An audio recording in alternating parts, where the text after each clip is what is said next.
Hello, I am Quinny. Welcome to the channel. We've got a very special video today, guys. We just about squeaked our way into a reward this midweek. So I'm going to open my reward with you and we'll explore all that good stuff. I've also set my teams up for the weekend.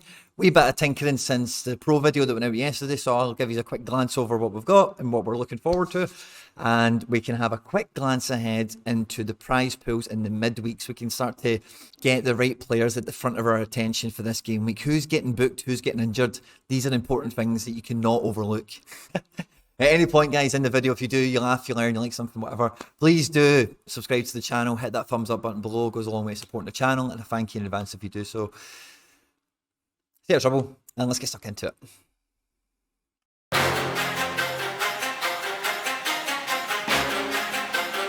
So I came in this morning and I put on the Kawasaki and Tokyo match. Also, I've got super rare Slowick, so I got to see his league debut, which was lovely. He played absolutely amazing, get great AA without the clean sheets. That was good to see. I didn't have him this game week, but hey ho, we move on. But we had the boy Chanatip, who came in with 47. He gets subbed off after 65 minutes. Did okay. No decisive, unfortunately. But that 50-odd points that he managed to collect is in the end, along with Captain Daisen Maeda getting the goal for me last night, which was the only consolation of the evening, to be honest with you. Ferran Torres scoring a penalty against Napoli was good as well. Robbo's 98, Axel Werner 43. So because that was in the All-Star Rare division, coming in with 362 points, this is a fantastic reward for me to be picking up, because not only did I capture the 0.02 Ethereum, but I'm also going to get a top-end, air quotes, top-end, tier 3 from the global prize pool. Now, I'm always a big fan of the global prize pool because at the top end of the pools, it really should be the best of all the regions combined. That's the whole idea of it being global, in my point of view. And, you know, my reward success is pretty good. If you'd like to see the rewards I have one, you can just go to my manager's page on Sorare Data, filter by rewards, and you can find that out. But let's get it opened up. Let's see what we've got. I'm excited. I'm hoping it's something decent because it is the top end of the pool and it is global. So I'm hoping, you know, I had a wee scan through it and I'm not going to lie, nothing grabbed my attention. But I'm hoping for a miracle. Roland Salai plays for, if he plays for Freiburg, I can accept that as a tier 3 for sure. Claim that, thank you. Roland Salai, wasn't it? So old Roland here comes from Hungary, from it looks like. He played for Apoel for a season, scored 18 goals in 100 appearances basically. That's not too bad. Doesn't seem to be doing too great for Freiburg at the moment, but he is only 24. And I'll investigate into him a little bit more. The rare itself, I'm sure you want to know this. 0.1. 0.1. It's probably what I list him for, to be honest. He does have some good green scores here when I look at his SO5. For him to get 70. San Marino. I'll say, oh, he must play for Hungary. Is that against Germany? Yeah, playing for just, wow.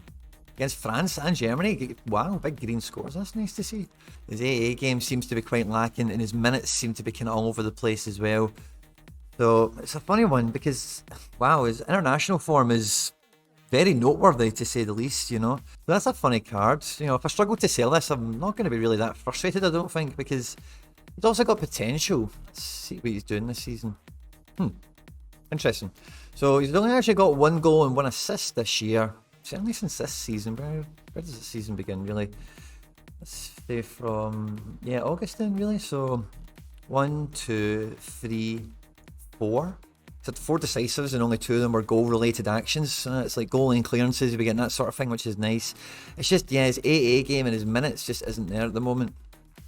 According to Sorare Data, he's in the starting 11 last game lineup. Yeah, he's in the starting team. Gets about 60 minute.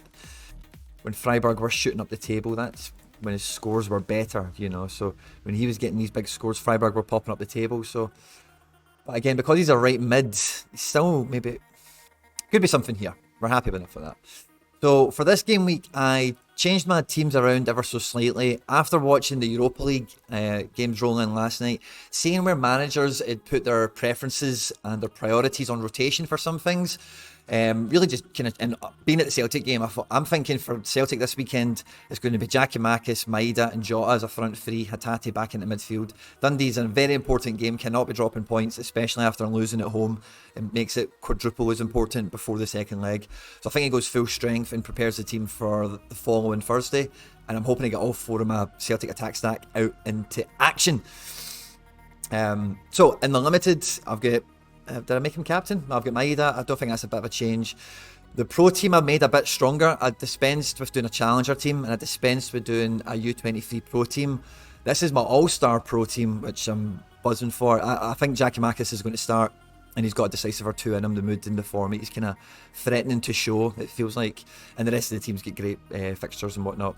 I moved my super rare team out of global because when I was looking at the head counts and stuff, looking at the fixtures one more time, I thought if I'd go to champion super rare, even though that star super rare isn't attainable, or it's not attainable, it's not available, I just feel my chances of my score making the biggest impact on the leaderboard is going to be in this table. And it's like, kind of, just make sure you get a good tier 2. That's kind of the objective with this team, and then anything above that is like happy days. For like the first outing, you know, Henrik's I'm taking a little bit of a punt on. He didn't start in the Europa League, but he came on at half time for Tyler Adams, so that kind of underlines to me. Mukiele was also on the bench, Klosterman was also on the team. There was a variety of things they could have done. There was no Willie Orban because he has the flu or he gets sick or something. But anyway, point stands. I think Henriks comes in for the Hertha Berlin game, but otherwise everyone here should be a nailed on starter, and I just want them to do it in the first outing as well as possible. Teaspoons of success are very important to me, you know, and I think I can do that. It's the same with this under 23 rare team. Like, they're such great pieces, and I could like, I'll put that in a super pro team, champion pro team, and I'll put that in a U23 pro team, but I could just put them all together in a U23 team and just watch them. Just watch the fireworks go off. That's all I want to see. And subsequently, we managed to do that in the super rare division as well, just by moving up. Renato Sanchez looks to be starting. Everyone here looks to be starting, and look at that team, guys. If they all start, that team could do absolutely anything in U23 super rare. I managed to, and I've got to say thank you very much. I take my hat off, John Boy. I watched Nellis's lineup builder at some point yesterday, and I thought, I could maybe make a weekly challenge. So I made a weekly challenge team as well, and we'll see what happens. I think they'll all feature, definitely. I think they could start. And you never know. Maybe. I'm super excited. But it seems like, my limited teams, they've not changed very much. And hopefully the limiteds, I'm hoping to pick up a limited, a rare, and a super rare this game week, guys. We've got 3 attempts at a super rare with the special weekly. We've got like 4 attempts at a rare, 5 attempts, something like that. And then 3 attempts for a limited. If we could get one of each colour, how amazing would that be? I'm so excited. I hope that happens. Now, when we come into the midweek, okay, I'm just going to look at all matches, okay? So Dundee versus St Mirren. None of us are interested in that.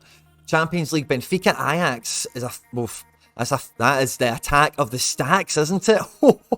That is like the gif you get. It's like Arnold Schwarzenegger and Apollo Creed doing the thing in Predator. The Benfica and Ajax, isn't it? Atletico Madrid, I can just see them absolutely trolling Man United in that game, and it's 0-0 or something. Away goals don't count, so I don't know what kind of impact that might have, in fact, on that kind of Simeone tactic. Chelsea Leo, I don't even want to try and forecast that. Same with Villarreal Juve, God knows. Hopefully Leipzig qualify with Sociedad. That'll be on the Thursday. Betis Zenit, I think that was like 3-2 last night. Dortmund Rangers, promises to have goals in it. That's all I can say at this point. Egg all over my face. What is a boy to do? Seville look to have wrapped up the tie. I'm not going to be putting any real... I've only got Joanne Jordan, but they're going to rotate quite heavily, you feel, and have a strong bench just in case something happens. That's what I would guess, to be honest. Lazio Porto, Napoli, Barca, all very interesting games. Celtic away to Bodo, must win, full strength all the way. PSV away to Israel Maccabi. I don't know how that game went, to be honest with you, off the top of my head. But going to Israel away can be difficult. And Championship, who have I got? THB at home to Luton. I think that's going to be a good fixture for him. I've maybe got 1 or 2 other cards I'm not too sure about. Yokohama and Kawasaki. That will be a massive match. In Urawa and Vissel Kobe. That's going to be, wow, very big midweek in the J-League. Hopefully we'll be able to catch them on 5 and 7 a.m. respectively when they're showing. So we'll be waking up to some big juicy green scores hopefully from some of these guys. Argentina... I've not really got anyone playing from these teams. I've actually got no Argentinian team playing. Same with Mex. And then Copa Libertadores. No. Nothing there for me. CONCACAF Champions League. We've got Seattle at home. We've got Montreal at home. We've got New York at home. Colorado at home. They all won very convincingly in the first legs. Off the top of my head, I'm pretty sure that's the way it went. And so America region should be vibrant again. The prize pool. Super rare could be okay. All-Star Rare Pro. Star Rares for the top 6. That's actually really good for a midweek. That's really appealing to me. 3, I don't know if we've got a goalkeeper. Top 5. I've only got 2 teams, right? So this is what I've put together. Giacomakis, Rio Hatate, Arturo Isaka captain, Guardiola and Sean Johnson. I think that's my first kind of thought. So we'll see what happens over the weekend and we'll do the proper lineup builder. And then Oblak, Angelino, Ferran Torres, and then Jota and Maeda. I think both of those teams could be really good. And I think, I'm just going for the jugular. I'm just going for the 2 biggest prize pools. And just, fuck it, let's go for it.